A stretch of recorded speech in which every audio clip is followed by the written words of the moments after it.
మీ అందరికీ తెలుసు మేడం గారు ఎమ్మెల్యేగా గెలిచి మనము ఎందుకు బీఆర్ఎస్ పార్టీలో చేరాము. బీఆర్ఎస్ పార్టీలో చేరినందుకే మన రాష్ట్ర ముఖ్యమంత్రి కేసీఆర్ గారు ఇన్ని నిధులు ఇచ్చారు. ఇన్ని నిధులు ఇచ్చారు కాబట్టి ఈరోజు మన మహేశ్వరం నియోజకవర్గం ఎస్పెషల్లీ మీర్పేట్ కార్పొరేషన్ సస్యశ్యామలంగా ఉండి ఆల్మోస్ట్ 80% పనులు పూర్తయ్యాయి. మీరు ఒక్క నిమిషం ఆలోచించండి. బీజేపీ వచ్చిందనుకో రాష్ట్ర వ్యాప్తంగా మీరు చూస్తున్నారు. అసలు బీజేపీ వచ్చే స్టేజ్లు ఉందా? ప్రభుత్వం వచ్చే స్టేజ్లు ఉందా?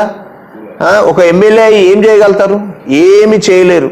మేడంకి ప్రతి ఒక్క అవగాహన ఉంది. ఏ ఆఫీసర్ ఎట్లా, ఏ ఫండ్స్ ఎట్లా తీయాలి, రాష్ట్ర నిధులు ఎట్లా తీయాలి, జిల్లా నిధులు ఎట్లా చేయాలి, ఏ శాఖ నిధులు ఎట్లా తేవాలో ఆమెకు అవగాహన ఉంది కాబట్టి ఇన్ని నిధులు తెచ్చింది, కోట్లాది రూపాయల నిధులు తెచ్చింది. ఇప్పుడు కేఎల్ఆర్ అంటుర్రు, ఆయన ఇప్పటి వరకు నిజంగా కూడా నేను కూడా 20 ఏళ్ల సంది రాజకీయాలలో ఉన్నా.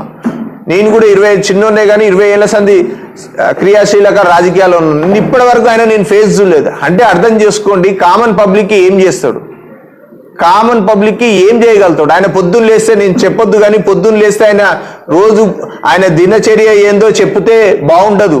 సరే వ్యక్తిగతంగా పోవద్దనే నేను పోతలేను. ఆయన దినచర్య ఏందో చాలా మందికి తెలుసు.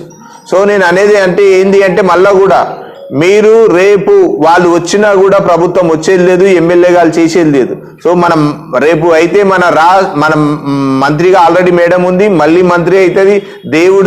దేవుడు కరుణిస్తే ఉప ముఖ్యమంత్రి కూడా కావచ్చు. సో ఇవన్నీ ఉన్నాయి. సో ఒక మహిళగా ఎంత కష్టపడుతుందో మనం చూస్తున్నాం. అదే వీళ్ళైతే అంత రియల్ ఎస్టేట్ చేసే వ్యక్తులు వీళ్ళందరూ. ఆయన ఓపెన్ గానే చెప్తుండు, కాంగ్రెస్ క్యాండిడేట్, నేను రియల్ ఎస్టేట్ చేస్తా, ఇక్కడే భూములు ఉన్నాయి. ఇప్పుడు ఆ ఆఫీస్ కూడా ఆయన రియల్ ఎస్టేట్ భూమిలోనే ఉంది. ఇప్పుడు ఉన్న ప్రజెంట్ ఆఫీస్ వాళ్ళ కార్యాలయం కూడా. అంటే అర్థం చేసుకోండి, రేపు వచ్చే కాలంలో వాళ్ళు రియల్ ఎస్టేట్ మన మహేశ్వరంలో రియల్ ఎస్టేట్ తప్ప దేని గురించి పబ్లిక్ సేవ చేసేదానికి రాలేదు. సో దయచేసి మళ్ళీ కూడా మీ అందరికి కూడా రిక్వెస్ట్ చేస్తున్నాను, మేడం గారిని అండ ఉండాలని, ప్రతి ఒక్క బీఆర్ఎస్ కార్యకర్త అండ ఉండాలని.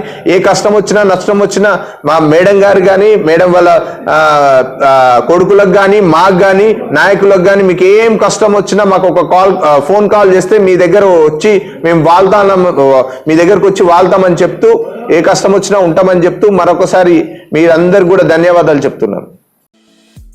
ఈ వీడియో మీకు నచ్చితే లైక్ చేయండి, షేర్ చేయండి, మా ఛానల్ ని సబ్స్క్రైబ్ చేయండి.